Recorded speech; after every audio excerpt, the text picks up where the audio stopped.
मी इयत्ता 11वी सायन्स ए डिव्हिजनची विद्यार्थिनी आहे. आज मी दत्ता भोसले लिखित कुमारांची कर्मवीर या पुस्तकातील 10व्या पाठाचे वाचन करणार आहे. संकटे ही आपली कसोटी घेत असतात. या कसोटीला आपण कसे उतरतो यावर आपले मोठेपण अवलंबून असते, यशापयश अवलंबून असते, माणूसपण अवलंबून असते. किंबहुना संकटेही मोठेपणाच्या काटेरी पायऱ्या असाव्यात. चढले तर काटे बोलतात, थांबले तरी चटके बसतात. मोठी माणसे अशा अनेक पायऱ्या चढून गेलेली असतात. त्यातूनच ती समाजाला काही देऊ शकतात, सांगू शकतात. भाऊरावांच्या आयुष्यात अशी संकटे सतत येत गेली. काही तर त्यांनी स्वतः संघावर घेतली, पण सुरुवातीच्या काळात त्यांची पुरेपूर कसोटी एका चपटाने घेतली.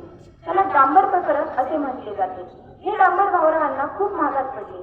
त्यात त्यांच्या आईच्या मायेची सत्व परीक्षा झाली. मानवाच्या मानगुटीवर बसलेल्या सुडाचे दर्शन झाले. भाऊरावांच्या सत्यनिष्ठा आणि गुरुजन प्रेमाचे दर्शन घडले. तो प्रसंग असा. ही घटना सन 1914 मधील कोल्हापूर शहरातील. जूनच्या 9 तारखेला भाऊरावांना कार आली. ताबडतोब कोल्हापूरला यावे. ते कोल्हापूरला गेले. कार केली होती वल्लप्पा लिखवे या माणसाने. तेथे गेल्यावर भाऊरावांनी विचारले, कशासाठी कार करून बोलावले? सांगतो कार संपतो. लिखवे म्हणाली, सांगा तर मग. भाऊराव म्हणाले, भाऊ, कोल्हापुरातील एडवर्ड राजाच्या पुतळ्याला कोणीतरी डांबर फासले असतं, पण याच्याशी माझा काय संबंध? भाऊरावांनी धिक्कारत म्हटले. लिखव्याने दबलेल्या आवाजात म्हटले, शहरात खळबळ उडाली आहे. पोलिसांचा शोध सुरू आहे. अद्याप गुन्हेगार सापडलेले नाही. पण मला काय करायचं आहे? माझा काय संबंध? भाऊराव म्हणाले, आहे भाऊ, संबंध आहे. म्हणून तर तुला कार करून बोलावले.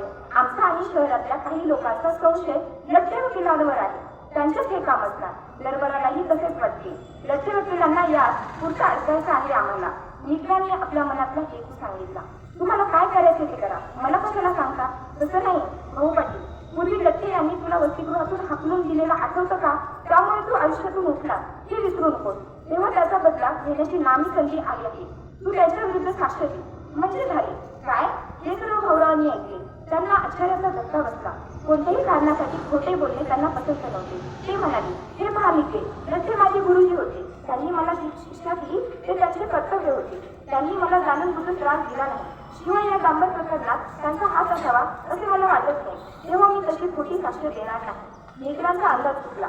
त्यांना काही बोलता येणार, पण याला तसा लगेच सोडू नये, जरा वेगळ्या पद्धतीने हाताळावा असे त्यांच्या मनात आले. त्यांनी भाऊरावांना आपल्या घरी विश्रामास नेले. माडीवर झोपले आणि थोड्याच वेळात लेकरांनी ओरडायला सुरुवात केली. आग, घराला आग लागली. अवतीभोवतीचे लोक धावले. ताबडतोब आग विझवली. लोक घरी गेले. हा आरडाओरडा ऐकून जागे झालेल्या भाऊरावांनी एकांतात नेऊन लिखव्यांना सुनावले. भाऊ पाटील, ही आग तुम्ही लावली? कुणी? मी तर वरती झोपलो होतो. तुमच्याशिवाय दुसरं कोण आहे घरात? शिवाय माझे पैसे तुम्हीच सोडले आहे. मला कशाला यात ओळखा? मी तुमच्या कशालाही हात लावला नाही. भाऊराव कळवळून सांगत होते. मला ते ठाऊक नाही. मी सांगितल्याप्रमाणे तुम्ही लठ्ठ्यांविरुद्ध साक्ष द्या, नाहीतर उद्या तुम्हाला पोलिसांच्या ताब्यात देतो. सारा प्रकार भाऊरावांच्या लक्षात आला. म्हणजे चोरीचा आळा आणून नमवणार होते तर ते तितक्याच ठामपणे लिखव्यांना म्हणाले, मी कधीही खोटी साक्ष देणार नाही. लठ्ठ्यांनी मला बोटिंगमधून हाकलून दिले असेल, पण तुम्ही मात्र मला जीवनातूनच उतरत आहात. रागाने त्यांचा चेहरा लाल झाला होता. या साऱ्या प्रकाराची त्यांना अतिशय चीड आली होती. पण ते या घडीला थोडी असह्य होते. दुसऱ्या दिवशी खरेच पोलीस आले. भाऊरावांना कचेरीत ठेवले. नाहक आरोप माथ्यावर बसला. त्यांना काही सुचेना. कशी सुटका करावी याची काही डोक्यात मारले. त्यांच्या मनात आली, अशा बेअब्रू जगण्यापेक्षा आत्महत्या चांगली. त्या जगण्याला काय अर्थ आहे? त्यांनी शौचालयाला जाताना पोलिसांचा डोळा घुसलेला. जवळच एक विहीर होती. त्या विहिरीत उडी घेतली, पण विहिरीत पाणी कमी होते. आतल्या काळात भाऊराव रुसून बसले. त्यांना काहीच लागले नाही. पोलिसांनी त्यांना वर काढले. त्यांचा हिरमोड झाला. म्हणून काही दिवसांनी पुन्हा भाऊरावांनी खिडकीच्या काचा कुठून खाल्ला. जिला यामुळे तरी जीव जाईल वर रॉकेलही मिळाली, पण यातूनही ते वाचले. त्यांच्या मनात आले, ईश्वराला आपणास मारायचे नसावे, आपल्याकडून काही चांगले काम करून घ्यायचे असावे. ही वार्ता कोरेगावला आई वडिलांना समजली. त्यांना मोठे दुःख झाले. ते कोल्हापूरला आले. भाऊची अवस्था पाहून दोघांना भरभरून आले. या प्रकरणात गंभीर रूप आलेले त्यांना जाणवले. त्यामुळे त्यांना कोणी मदत करेना, कोणी ओळख दाखवेना, कोणी आधार देईना. भाड्याच्या खोलीत राहून त्यांनी भाऊरावांच्या सुटकेसाठी प्रयत्न चालविले. दरबाराच्या भीतीमुळे कोणाही सत्यासाठी यांची बाजू झाली असे वाटेना. त्यातच फर्नांडिस नावाचा पोलीस अधिकारी भाऊरावांचा खूप छळ करू लागला. भाऊरावांना मारले करून मारले, हरभऱ्यावर झोपून झोडपले, हातपाय बांधून बदलले, उपाशी ठेवले. परंतु भाऊची प्रकृती दणकट आणि मन खंबीर म्हणून त्यांनी हे सर्व सोसले. परंतु आई वडिलांना यामुळे तर खूपच काळजी वाटू लागली. शेवटी रथा संपल्यामुळे वडील कोरेगावला गेले. मातोश्री गंगूबाई भाऊच्या सुटकेसाठी प्रयत्न चालविले. भेटेल त्याला त्या म्हणायचं, माझ्या पोरावर हा नाहक काळ घातलाय, तुम्ही त्याला सोडवा हो. माझ्या पोराला पोलीस गुरासारखे मारतात हो. मग एखादा त्यांना म्हणायचा, तुम्ही आपल्याला जाऊन भेटा, तुमचे काम होईल. त्या ताबडतोब त्याला भेटायचं, पण काही उपयोग व्हायचा नाही. आणि मग त्याने सोन यायचा. पायाला भिंगरी बांधून त्या भटकल्या, दाताच्या कण्या केल्या, त्या जवळचे पैसे संपले, मुलीचे भाडे राहिले, पण पाहुणे दूर पळाले. पण गंगूबाई अत्यंत करारी होत्या, जिद्दीच्या होत्या, धाडसी होत्या. त्यांनी पोराच्या सुटकेसाठी आकाश पातळ एक करायचे ठरवले. मारपीट करून व धाक दाखवून भाऊराव सांगेल की साक्ष देत नाही हे पाहून कोल्हापूर दरबारचे पोलीस निराश झाले.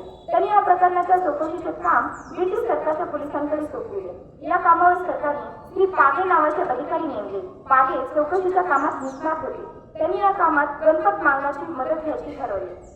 गणपत माग हा पडलेला साक्ष देण्यात पटाईत होता. त्याला कशी उत्तरे द्यायची हे पडले. भाऊरावांपुढे गणपत मागले. तो एकदम ओरडून म्हणाला, अरे हे तर आमचे पाटील मास्तर, यांनीच मागवण्यात येऊन आमच्या पोरांना शिकविलं, आमच्या पोरं शहाणी केली. त्यांनी कधी शिवाशिवी पाळली नाही, त्यांनी कधी शिकवण्याची फी घेतली नाही. साहेब, हा तर आमचा देव आहे, देव माणूस आहे, म्हणून काय झालं, तुला साक्ष द्यायला हवी. साहेब बरे वय साहेब, खोटी साक्ष कशी देऊ. नंतर साहेबांचा आवाज आभाळाला पोचला. माझ्याशी गाठ आहे म्हटलं. साहेब, तुम्ही काय बी करा, माझी मान सोडली तरी पाटील मास्तरांनी विरुद्ध खोटी साक्ष देणार नाही. हा म्हणतात सरकारी बनाव बाळगला. तेव्हा गंगूबाईंनी भाऊरावांची भेट घेतली. मुलाची खंबलेली प्रकृती पाहून त्यांना बडबडून आली. जीव देण्यासाठी त्या भाऊरावांना म्हणाले, भाऊ काय तुझी ही अवस्था, तू अन्न का सोडून गेलेस बाबा. आई, काय खावंसं वाटत नाही मला आता जगावंसं सुद्धा वाटत नाही. पोरा डोळ्यांचे पाणी पुसत त्या म्हणाले, असं धीर सोडू नकोस, घाबरू नकोस, आपण कुणाचं ऐकलेलं नाही, कधी वाईट शिकलं नाही. आई, तरी सुद्धा हा आळ माझ्यावर काय हवा. देव एवढा कसा दुष्ट म्हणावा. भाऊरावांचा गळाही भाऊला वेगाने टाकून आला. त्यांच्या पाठीवर हात फिरत त्या म्हणाले, भाऊ देवाला सगळं काही करतो, तो एवढा काही निष्ठूर नाही. तुझी सुटका लवकर येईल. मी आई, तुझ्या पाठीची आई, पण तू जेवलं पाहिजे, माझा ऐकलं पाहिजे. दोघांनी एकमेकांकडे पाहिले. दोघांचे डोळे पाणावले.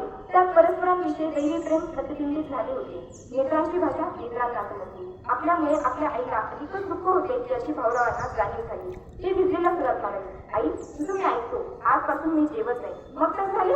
पण तरी फौजदाराला भेटून गंगूबाईंनी भाऊरावांसाठी घरचे जेवण देण्याची परवानगी घेतली. त्या रोज तुरुंगात जीवन येऊ लागल्या. पण 4-6 दिवस गेल्यावर त्यांना रोजचे जगणेही मुश्किल झाले. जवळचा पैसा संपला, उधार बाजार कोणी देईना, शिवाय बरोबर 2 लहान लेकरे. उपासमार सुरू झाली. शेवटी त्यांनी एका खानावळीत भाकरा थापण्याचे काम मिळवले. शेवटी काय करणार माऊली, खानावळीतल्या कामाबद्दल त्यांना मजुरी म्हणून पीक मिळेल. भाऊरावांनी आत्महत्या करण्याचा प्रयत्न केल्याने त्यांच्यावर खटला भरलेला होता. त्याचा निकाल लागून भाऊरावांना 6 महिन्याची शिक्षा झाली. तरी गंगूबाईंनी धीर सोडला नाही. त्यांना एक धाडस करायचे ठरवले. आपल्या मुलाच्या सुटकेसाठी खुद्द महाराजांना भेटायचे ठरवले. तसे महाराजांना भेटणे सोपी गोष्ट नव्हती. महाराजांच्या बगीच्या पुढे मागे बंदोबस्त, पोलिसांचा कापा, चौका संरक्षणाची कडक तयारी. महाराजांची बगीच रस्त्यातून निघाली. रस्ता निर्मनुष्य झाला. प्रजाजन अभिवादन करण्यासाठी रस्त्याच्या पलीला थांबले. आणि गंगूबाईंनी एकाची बगीसोबत येऊन महाराजांचे पाय धरले. त्या म्हणाले, महाराज मी तुमची धर्माची बहीण आहे. माझी हात जोडून एक विनंती आहे, बोला आपल्याला काय अडचण आहे. बगीचा वेग आता पूर्ण थांबलेला होता. त्या म्हणाले, महाराज माझा मुलगा भाऊ अच्युत आहे, त्याच्यावर नाहक आळ आलेला आहे. तुम्ही स्वतः चौकशी करा आणि त्याला सोडवा. तो निर्दोष आहे. होतो चौकशी तुम्ही जेवण करा, आमच्या वाड्यावरच राहा. महाराज म्हणाले. नंतर गंगूबाई जैन आहेत हे कळल्यावर महाराजांनी कोर्टात सुद्धा गंगूबाईंकडे पोहोचण्याची व्यवस्था केली. काही काळजी करू नका, तुमचा मुलगा लवकर सुटेल असे आश्वासन दिले. महाराजांच्या आश्वासनामुळे दोघांनी हुरूप आला. सुटकेच्या आशा बळावल्या. पण 1 महिना झाला तरी मुलाची सुटका होत नाही हे लक्षात आल्यावर गंगूबाईंनी पुन्हा महाराजांची भेट घेतली.